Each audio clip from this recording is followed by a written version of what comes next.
क्या मध्य प्रदेश में बुआ की जगह भतीजा लड़ेगा चुनाव?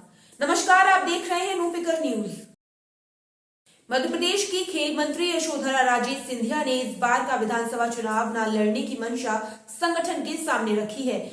वहीं केंद्रीय मंत्रियों और सांसदों को विधानसभा चुनाव में बीजेपी ने उतारकर अपनी पार्टी की राजनीतिक समीकरणों को मजबूती दी है। लेकिन इन दोनों घटनाक्रमों के बीच केंद्रीय मंत्री ज्योतिरादित्य सिंधिया के विधानसभा चुनाव मैदान में उतरने की चर्चाओं ने सियासतदानों को एक अलग ही मुद्दा दे दिया है, जिसके चलते यही सवाल उठ रहे हैं कि सिंधिया यानी भतीजे के मैदान में उतरने की हवाओं को देख बुआ यशोधरा राजे नहीं उतर रही हैं। शायद कोई सीक्रेट प्लान है जिसके तहत यशोधरा राजे 2024 लोकसभा चुनाव में उतर सकती हैं। वहीं सिंधिया शिवपुरी या ग्वालियर पूर्व से विधानसभा चुनाव लड़ सकते हैं। बीजेपी की दूसरी सूची में 39 उम्मीदवारों की घोषणा के साथ ही अब राजनीतिक गलियारे में नागरिक उड्डयन मंत्री ज्योतिरादित्य सिंधिया के भी विधानसभा चुनाव लड़ाए जाने की अटकलें शुरू हो गई हैं।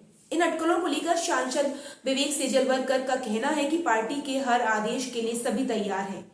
यदि उन्हें लगता है कि चुनाव मैदान में उतरना है तो पार्टी के निर्देश पर सभी काम करेंगे। इस मामले पर बीजेपी मध्य प्रदेश चुनाव प्रबंधन समिति के संयोजक केंद्रीय मंत्री नरेंद्र सिंह तोमर ने कहा कि टिकट का चयन चुनाव समिति करती है, कोई व्यक्ति नहीं करता है। वहीं इन चर्चाओं पर कांग्रेस ने चुटकी ली है। विधायक सतीश सिकरवार का कहना है कि उन्हें सिंधिया के चुनाव लड़ने से कोई फर्क नहीं पड़ने वाला है। जनता का वोट कांग्रेस के लिए है। भाजपा का फोकस ग्वालियर चंबल अंचल की सीटों पर सबसे ज्यादा है।